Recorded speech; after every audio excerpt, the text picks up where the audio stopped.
Enroll now at Australia's Sydney Met and win a scholarship of up to $15,000. Apply today.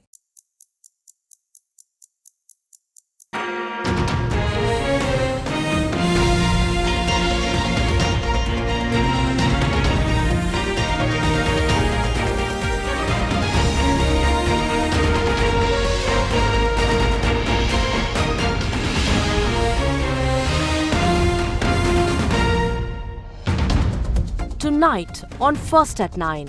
This Tuesday, the 16th of April 2024. Safeguard. Sri Lanka should preserve hard-earned gains throughout the economic crisis, insists IMF at the IMF World Bank spring meetings. No consensus. Sri Lanka fails to secure agreement at initial restriction discussions with international sovereign bondholders. Introduction of governance-linked bonds suggested. The Trail of Prosperity. The creator of the Pico Trail, Spanish national Miguel Cunard, says Sri Lanka is on its way to become the world's top hiking destination. Road to riches. Expressway toll booths generate 235 million rupees for the RDA in just 5 days. A legacy left behind. Sarvodaya founder Dr. A.T. Aryaratna passes away aged 93. ඔබේ විශ්වාසය දෙනු සෙන්සුරයින් දැන් ළඟමැති ෆාමසියෙන් ලබාගත හැක. From Derana, this is Derana First at 9 with Indivadi Amuwata. Live from Studio 24 in Colombo. From Studio 24 in Colombo. And a very warm welcome. You're joining us tonight on First at 9, your prime time news service on Derana 24. We take you straight to your top story. We have a number of stories to report, but we start off with Sri Lanka's IMF World Bank spring meetings, engagements on the sidelines. While commending Sri Lanka's reforms progress, the International Monetary Fund reiterated the need to preserve the hard-earned gains the country had achieved since the beginning of the IMF program. The IMF called Sri Lanka to continue its strong ownership of the progress. The sentiments were expressed by Deputy Managing Director of the International Monetary Fund, Kenichi Okamura, during a meeting with the Sri Lanka delegation currently in Washington, D.C. to participate in the IMF World Bank spring meetings.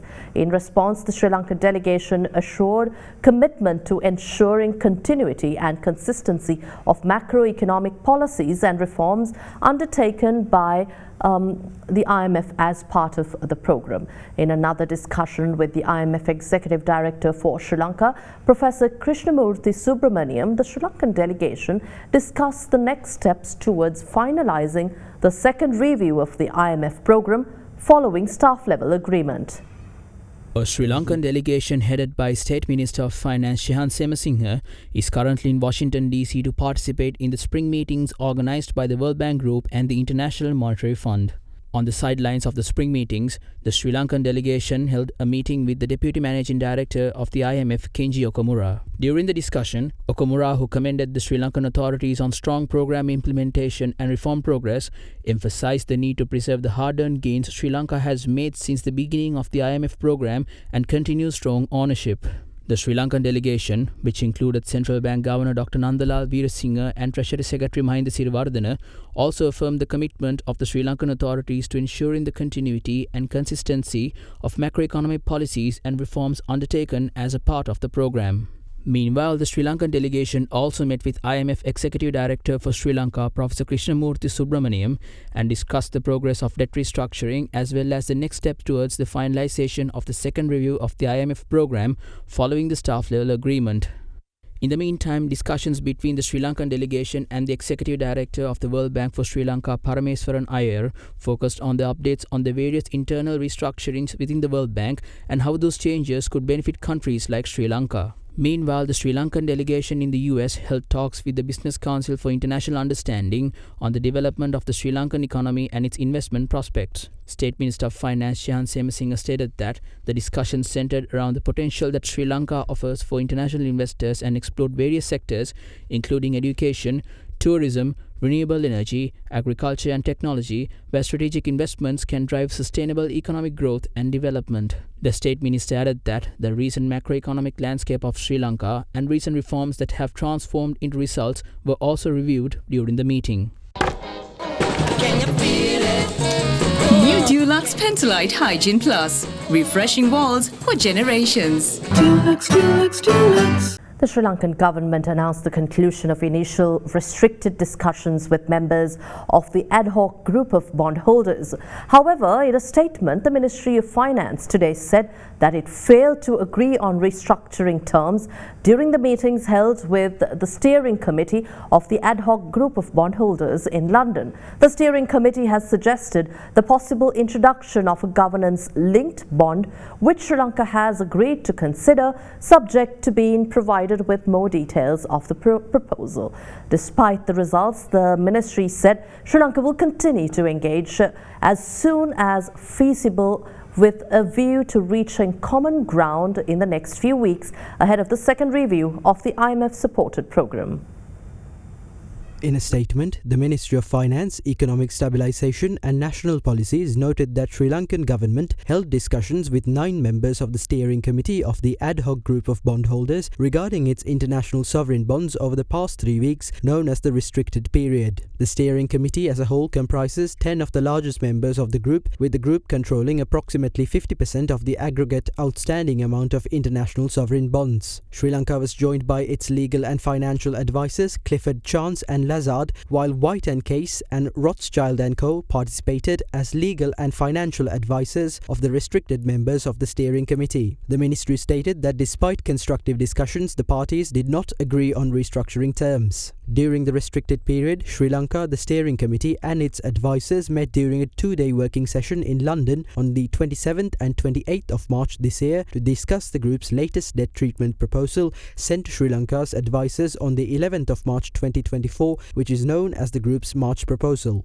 Before the meetings on the 25th of March, Sri Lanka, through its advisors, sent its own debt treatment proposal to the group's advisors. However, the proposal was rejected by the steering committee.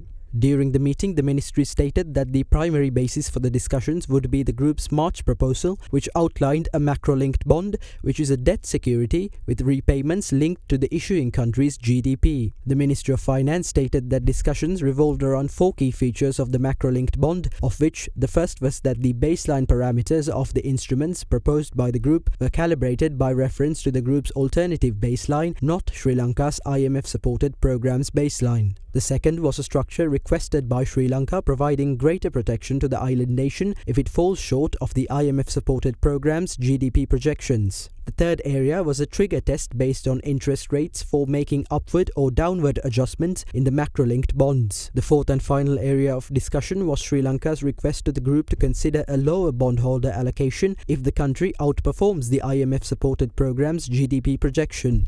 Throughout the meetings, the ministry stated that both Sri Lanka and the steering committee agreed on items 1 and 2 on condition but expressed reservations regarding the structure of the macro-linked bond trigger test and the cash flows associated with the baseline and upside scenarios. Meanwhile, the steering committee suggested the possible introduction of a governance-linked bond, which Sri Lanka said it would consider subject to being provided with more details of this proposal. Accordingly, those details on the possible structure of a governance-linked bond were subsequently shared with Sri Lanka's advisors on the 3rd of April. Despite the differences in opinions at the last meeting, the Ministry of Finance noted that they look forward to continued engagement in good faith with the bondholders as soon as feasible to reach common ground in the next few weeks ahead of the IMF Executive Board's consideration of Sri Lanka's second review under the Extended Fund Facility Programme with the IMF. Now, during a visit to Nuwara, President Ranil Wickremesinghe explored avenues to further improve tourism in the Central Highlands by leveraging the Pico Trail. Joining the President during his visit, the Pico Trail developer and advisor Miguel Cunant expressed his confidence in making Sri Lanka the best hiking destination. During his visit to Nuwara, President Ranil Wickremesinghe hiked through the famous Pico Trail leading to the heart of the Central Highlands. Spanning over 300 kilometers through the Central Highlands of Sri Lanka, the Pico Trail is regarded as one of Asia's best-kept secret routes. Originating from Kandy, it extends south towards Hatton and the Houghton Plains National Park, then east through Haputale and Alla before meandering around the charming town of Nuwara. During his tour, President Ranil Wickremesinghe explored avenues to bolster tourism associated with Sri Lanka's Central Highlands by leveraging the Pico Trail. Miguel Cunhat, the visionary behind the Pico Trail expedition, also sat down with the President for a discussion. I think the intention is to, first of all, to put Sri Lanka on the international map as one of the best hiking destinations in the world. It's a destination here in the hills. You have so many trails. You are surrounded by not only beautiful nature, but also a thriving industry with the legacy and the history. It's really something very special. And the intention is for people to come and experience the beauty of the hill country in Sri Lanka and see if we can help in some part to the recovery of Sri Lanka tourism, but even beyond that, to putting Sri Lanka tourism in its rightful place. And this is the Sri Lanka that I think most people really want to see. Inspector General of Police Deshabandhu Tennakoon assures that the country will be free of narcotics and organised crime in the next 3 months. The police chief went on to say that the number of STF squads deployed to tackle organised crime will be increased starting next week. Inspector General of Police Deshabandhu Tennakoon inspected police operations in the Alpitia police domain of the southern province. During the inspection tour, he inquired into the well-being of officers stationed in 11 police special task force camps established to tackle criminal activity in the region. We have controlled crime and distribution of narcotics in most parts of the country. Only a small group of criminals remain active, including those who operate from Dubai. We will eradicate organised crime and narcotics within the next 3 months. Addressing the media, IGP Tennakoon further commented on operations to tackle narcotics and organised crimes. මේ එල්පිටිය අම්බලන්ගොඩ අහුංගල්ල වගේ ප්‍රදේශවල කරකසිත පැවතගෙන පාතාල කල්ලිවල We have controlled 80% of organised crime which takes place in areas like Alpitia, Ambalangoda and Ahungalla. We achieved that status thanks to the contribution of the Special Task Force. During the New Year season, we came here to share insights on how to eradicate the remaining 20% and create an environment free of criminal activity for Sri Lankan citizens. By next week, we will increase the number of STF squads deployed to tackle crimes from 20 to 30. The amount of squads could be increased to 50 or 100 if necessary. Also in news tonight, founder of the Sarvodaya Shramadana movement, Dr. A.T. Aryaratna passed away a few hours ago. The former Constitutional Council member, who was receiving treatment at a private hospital in Colombo, was 93 years at the time of his passing. He was the founder and the President Emeritus of the Sarvodaya Shramadana movement of Sri Lanka, a humanitarian organization based on the concept of sharing labor, thought and energy for the awakening of all. For more than 63 years, the Sarvodaya movement continued its service as the largest non-governmental organization in Sri Lanka, and Dr. A.T. Aryaratna received many national and international accolades in recognition of his commitment, dedication and continued work to the nation and the people of Sri Lanka. He received the highest national award, the Sri Lanka Abhimaniya Award in year 2007, and many other awards in recognition of his service rendered to Sri Lanka. Also in news tonight, former Deputy Minister and former UNP parliamentarian Palatha Thevarapperuma passed away at the age of 64. It is reported that the former Kaluthara district MP had died as a result of electrocution while his body had been placed at the Kaluthara hospital. A prominent figure of the United National Party, Thevarapperuma had served as Deputy Minister of Internal Affairs, Viable Development and Cultural Affairs in the UNP-led national government in year 2015. He is a former chairman of the Matugama Pradeshya Sabha and was also a member of the Western Provincial Council. He served as a member of Parliament in the Kaluthara district during the period from year 2010 to 2020. Well, as the Sinhala Tamil New Year festivities gradually dissipate, additional transport services were put in place during the day today to accommodate passengers returning to Colombo. However, the availability of buses led to mixed reactions among the general public. Some claimed that the number of buses deployed were insufficient, while others were satisfied with the availability of buses. Meanwhile, tensions ran high at several railway stations in the country, consequent to the cancellation of 11 commuter trains by Sri Lanka Railways this morning. According to the Railways Department, the cancellations were prompted by the failure of locomotive operators to report to work today. However, the General Manager of Sri Lanka Railways, NG Indapulage, assured that steps will be taken to bring back the train service to normalcy from tomorrow onwards. As Sri Lankans wound up their Sinhala and Tamil New Year celebrations, the country's top transport authorities announced the operationalization of additional transport services to accommodate passengers returning to Colombo after holidays. Accordingly, the Sri Lanka Transport Board announced the deployment of additional buses from the 14th of April onwards. Further, private buses were also in operation to accommodate travellers.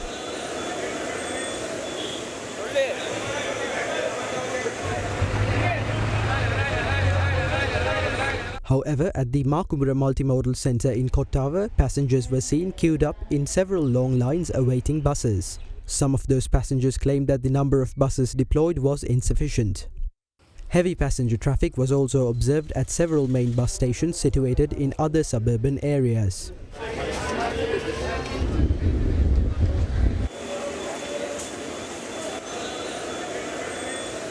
Meanwhile, several railway stations in the country saw tensions running high as Sri Lanka Railways cancelled 11 commuter trains which were supposed to be operational today. According to the Railway Department, the cancellations were prompted by a lack of locomotive operators who had not returned to work today. No major train services were cancelled today. To facilitate passengers travelling to work, we deployed trains to run short distances during the rush hour on weekdays. Only those 11 short-distance train services were cancelled this morning. However, there was no heavy passenger traffic today. The public was not severely inconvenienced by today's cancellation since there were other train services which were in operation. We expect all train services to return to normal from tomorrow onwards. කෙසේ වුවත් අපි හෙට දිනේදී දුම්රිය සේවාව සාමාන්‍ය පරිදි ධාවනය කිරීමට බලාපොරොත්තු වෙනවා. A 52-year-old man was fatally stabbed in Borupana in Ratmalana this morning by two assailants who had broken into the victim's house. Mount Lavinia police have launched an investigation to hunt down the perpetrators, whose identities and motives remain a mystery. With that, here's a look at more news in Sri Lanka in brief. A vehicle belonging to State Minister Chamara Sampath Dasanayake reportedly caught on fire at about 12:45 am this morning in the Halpe area in Bandarawela. Both the State Minister and his driver, who were travelling in the vehicle at the time of the incident, had managed to exit the vehicle in this time to avoid any serious injuries. The blaze was brought under control by the combined efforts of the Bandarala Municipal Council's Fire and Rescue Unit, the Alla Police and local residents. In the meantime, Hakmana Police apprehended the suspect in connection with the murder of a 21-year-old. The alleged murder had been committed in the early hours of yesterday morning in the Kahatagaha area in Hakmana. Reportedly, the suspect is the victim's uncle. Following the arrest, an unidentified group had reportedly set fire to the suspect's house. In other local news, a three-wheeler travelling on the Colombo-Paduka main road collided with a car near the Watareka railway station. Footage of the incident was captured by a nearby CCTV camera.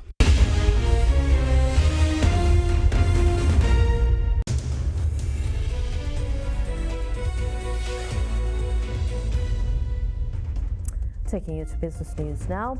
With the uptick in travel during the recent holiday season, Sri Lanka's expressways have generated a revenue of 235 million rupees during just 5 days, that is between April 10th and the 15th. Speaking in this regard, Director General of the Road Development Authority Priyantha Surya Bandara revealed that this number is a 76 million rupee increase compared to the corresponding period of last year. Over 366,000 vehicles had used the expressways during this period. The Indian High Commissioner in Colombo announced that the Indian government had lifted the ban of the export of onions to Sri Lanka. The restrictions imposed on the 8th of December 2023 were slated to expire on the 31st of March this year. However, in a surprise move last month, India extended the restrictions indefinitely, resulting in exacerbated prices in foreign markets. The Indian High Commissioner in a statement noted that Sri Lanka was granted the exemption under India's Neighbourhood First policy in view of the Sinhala and Tamil New Year. And China's economy grew at a faster than expected pace during the first quarter of this year, reinforcing the hope of achieving a growth of 5% by the end of this year. However, the performance of several other indices reported alongside the GDP data showed that domestic demand remained frail, hindering overall momentum. The gross domestic product recorded a year-on-year growth of 5.5% during the first quarter of this year, comfortably above the predicted rate of 4.6% and slightly surprising the previous quarter's expansion of 5.2%.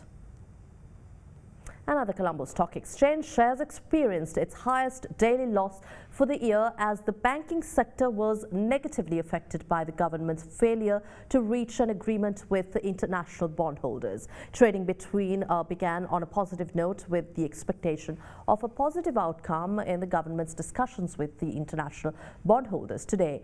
The benchmark index rose at an intraday high of 12,010.37 but closed at 11,792.16. Similar behavior was seen on the S&P SL20 index with a loss of 2.66%. Profit-taking activity was witnessed across the banking sector, with the sector index failing by 3.37% by the end of the session. Turnover stood at 1.4 billion rupees. Apart from the banking sector, interest was also noted in Ambion Capital PLC and Brown's Investment.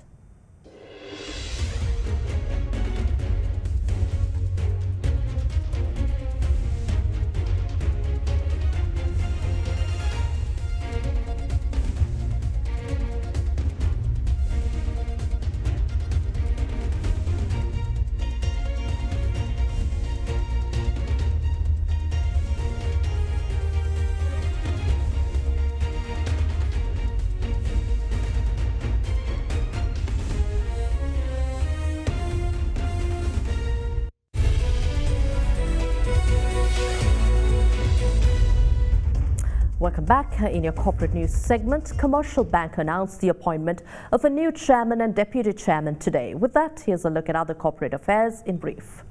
Commercial Bank today announced the appointment of a new chairman and deputy chairman to the bank. Accordingly, Sharhan Musin was appointed as the chairman of the bank, while Raja Sena Nayaka was appointed as the deputy chairman with effect from the 22nd of April. Musin, who previously served as the deputy chairman of the bank, succeeds Professor Ananda Jayawardena as chairman upon the latter's retirement, and Sena Nayaka, a non-executive director, fills the vacancy created by Musin's evaluation to the position of chairman of the bank. In the meantime, SMB Finance PLC also announced the appointment of a director to the company.